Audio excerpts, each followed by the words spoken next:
there. Welcome to the first edition of the Pulse, powered by the Chamber. We're excited to offer you continuing opportunities to connect with the community. Today, we are proud to offer you a short program with our new Rockwall Chief of Police, Max Geron. But first, I want to introduce our sponsor for today's event, Mr. Brady Z. Hill with Farmers Insurance. Thank you so much, Darby. Yes, I've got the privilege today of introducing one of our newest community leaders, and just really excited to help Darby kick off the Pulse. That the Chamber is going to be bringing you some great interviews and just introductions with community leaders, and just an opportunity for you to really get to know some of our community leaders here. So without further ado, let me go ahead and introduce our police chief, Chief Max Geron. Chief Geron was, before becoming the Chief of Police here in Rockwall, spent 27 years with the Dallas Police Department, rising to the rank of Major. When he retired from the Dallas PD, Chief Geron was acting Deputy Chief over the Criminal Investigations Bureau after having served in multiple command level positions, including Division Commander of the Southeast Patrol Division, Commander of the Violent Crime Section of the Crimes Against Persons, and Commander of the Communication Services Section, among others. Chief Geron has a very extensive resume with his career, which include accident investigation, collision reconstruction expert, multiple times as the media relations unit, and sergeant and team leader of the elite Dallas SWAT team. In his role there, he oversaw tactical negotiations, planning for protection events, and responsible for all tactical callouts.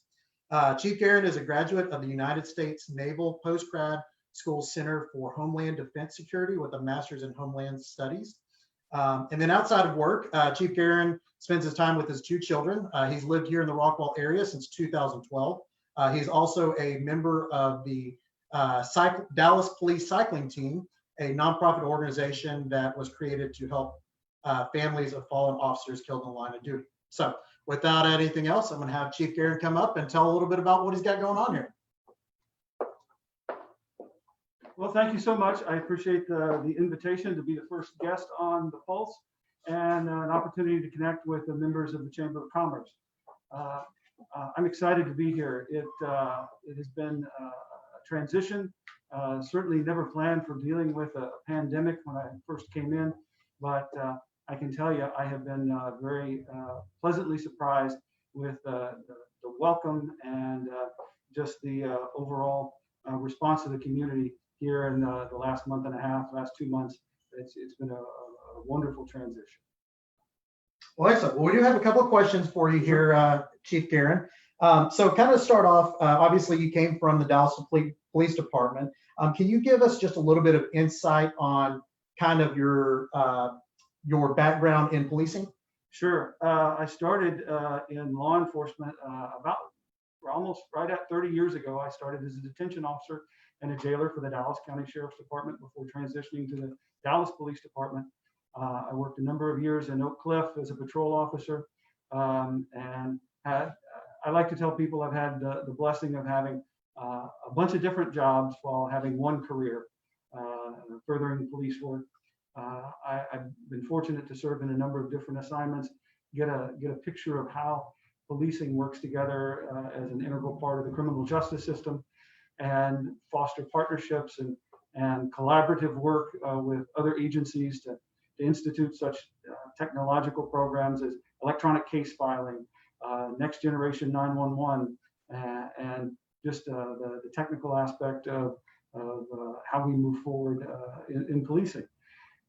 It's been a really wonderful opportunity to see how things have changed and how we've adapted to the challenges from reductions in manpower and how we hire and how we recruit new officers, and how we work on inclusion and outreach and community partnerships. So that is all something that is not new at all to Rockwall. They have when I came in, they had a phenomenal history of community policing, a wonderful support net, a backing by a community that is rare across the state, and just a blessing to the officers, the men and women, and civilian and sworn of the police department. And that was one thing. When I came in, I took the time to sit down and meet with every one of the employees and ask them how they got to be at Rockwall PD, what they like about the department, and what they thought I should focus on. And overwhelmingly from every officer, I heard that this department is like a family, and a big part of the family is the community that supports us. And you see it day in and day out. I don't like to go eat in uniform because people are very quick to say, hey, let me buy you a meal. And I appreciate that sentiment very much. It's great to be in a community that supports our first responders, not just the police, but our wonderful fire chief and fire department and all of our first responders, and especially here lately seeing the support of the medical community. So it's truly heartwarming to be in that kind of environment. Great. Obviously, we saw from your bio just the numerous different positions you've held. What might be one of the things that you really enjoyed doing throughout your time with the Dallas Police Department, and maybe a group that you oversaw or something like that? Sure. I worked deep nights in Oak Cliff for a number of years, and the partnerships that we formed there, working with close-knit, we had a great supervisory staff. I had wonderful partners, and it reminded me when I came to Rockwall, and every one of the officers told me, this feels like family. I feel cared about. I feel like if something happened to me, people would care and try to help me. I enjoyed working with that close-knit group of professionals, and it's wonderful to be in that environment once again and see officers that go out of their way to look after their coworkers, not just on duty when they're at work, but off duty and in their lifestyle. It's a very close-knit, well-respected group of employees. Very cool. Now, obviously, there's a lot of changes that have come on as of late, but even before the big changes with COVID and the virus outbreak, just tell us a little bit about kind of the big difference between working with the Dallas PD for so long, moving here to Rockwall, which obviously a much smaller group, just kind of the challenges you overcame and the differences that you saw, and as you're kind of learning how these things go. Sure. I was very fortunate to get, as I mentioned, a wide variety of policing experience. I was in media relations in 2005 when Hurricane Katrina and Rita came in, and to see the kind of mobilization in the large North Texas region, as well as dealing with crimes. As I was over the Crimes Against Persons Division, we had a case that actually became one of the FBI's most wanted cases. And very few of the law enforcement officers actually get to see something like that in action, and just the partnerships with our federal partners that are so strong here in the area.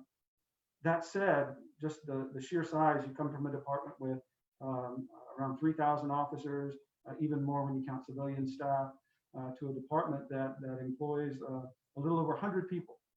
I was asked that question in the interview, how do you make that transition?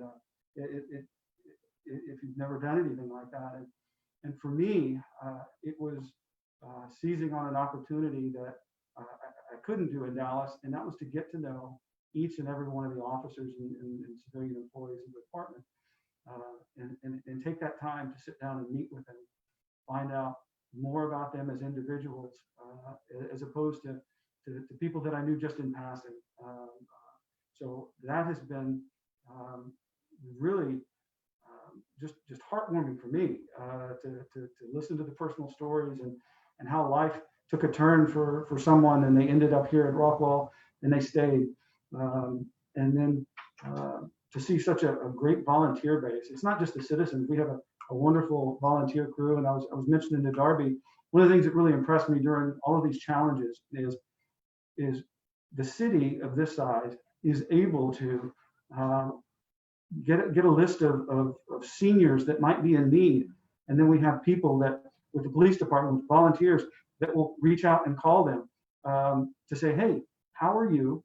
Is there anything that you need? Can we help get you groceries? Do you need us to pick up something from the store? And that's not something that you see in a city the size of Dallas. Just the sheer size difference makes that impossible. But here, it's like you really are looking after family, whether it's extended relatives or people you're just meeting. you get that sense, and it's encouraging to see that. Great. So on to the big issue at hand, everything that's going on with COVID-19. Sure. How's the department adapted to this? And as part of that, what has the department done to do what they can to ensure the safety and healthiness of our officers? Sure. As you might imagine, if we were to get even a small group of officers to test positive with the virus, they would immediately have to be quarantined, and that would be a significant impact on our staffing levels. So what we did very early on is we instituted a mask policy. We made that mandatory in our communication section. So those are dispatchers and call takers working in a very close confined environment, one room, that they would spend multiple hours a day and answering calls and dispatching. So we mandated masks for them in case someone happened to bring something in and it would be restricted to them. Then we disinfected that workspace. We have routinely gone behind at least a few times a week to disinfect our workspaces and instituted policies for officers to disinfect squad cars. And we identified a couple of cars that we would use to transport prisoners to avoid potentially contaminating other spaces. And then as the disease and infection rate continued to grow, then we instituted policies for officers that whenever they got out in public and would have to deal with individuals, would have to don a mask.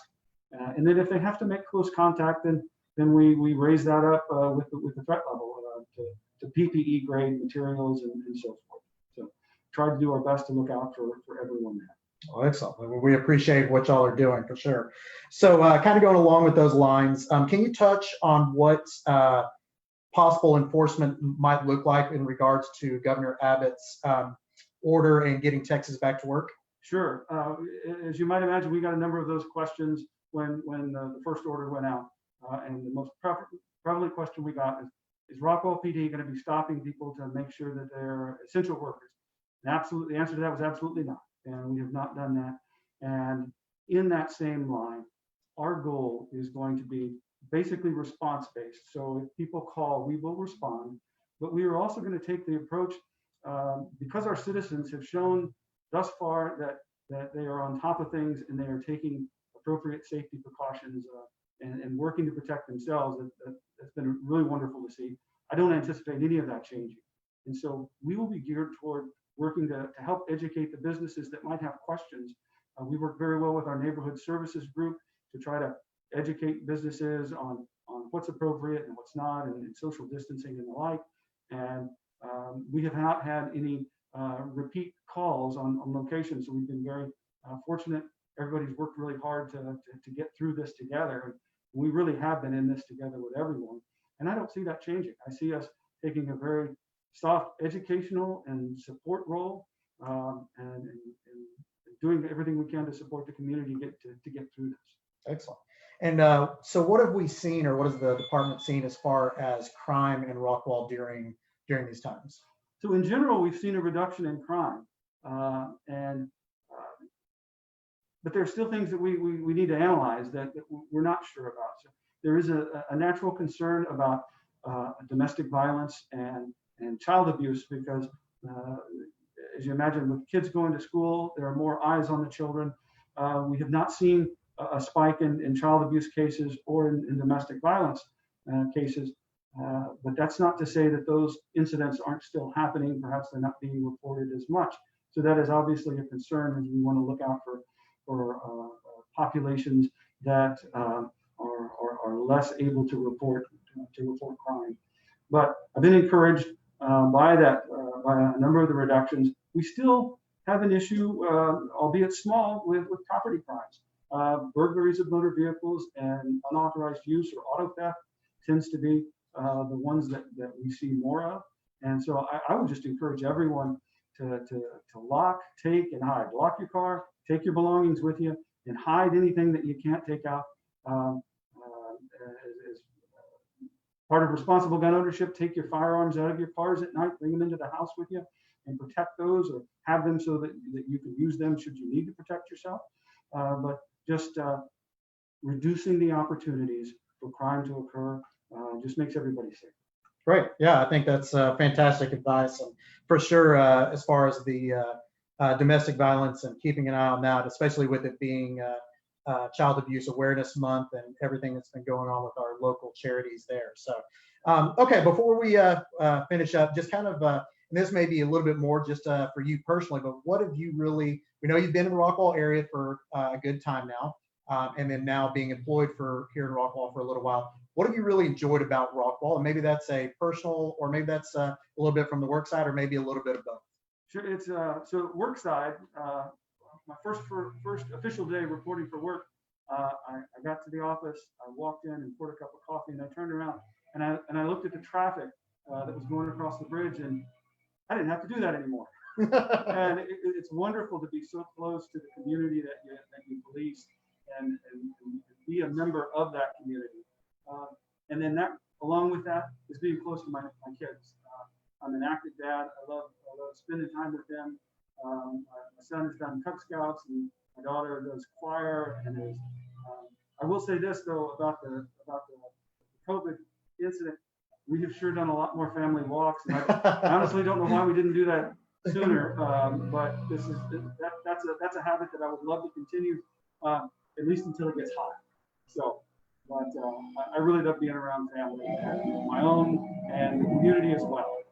For sure. Yeah, I think that's something that all of our members right now are both enjoying and dealing with the trying times of being parents as well as teachers and everything else that goes along. I don't remember 7th grade math being this challenging. For sure. Well, Chief Geron, we truly appreciate your time, and I'll let you go. I know you've got things to do, but we appreciate what you do and what all of our officers do for our community. So again, I want to thank Chief Geron for coming and spending some time with us so we could get to know him. I want to say a big thank you out there to our first responders, all the people that work for Chief Geron, as well as our firemen, our EMTs, our doctors and nurses.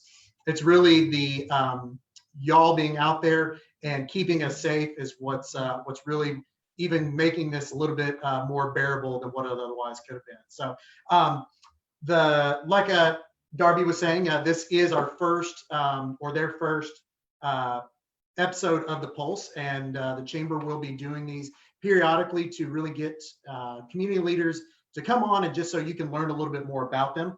So we want to say thank you to all of y'all that joined us, and just keep an eye out for our next episode of the Pulse. Thanks so much. What's that?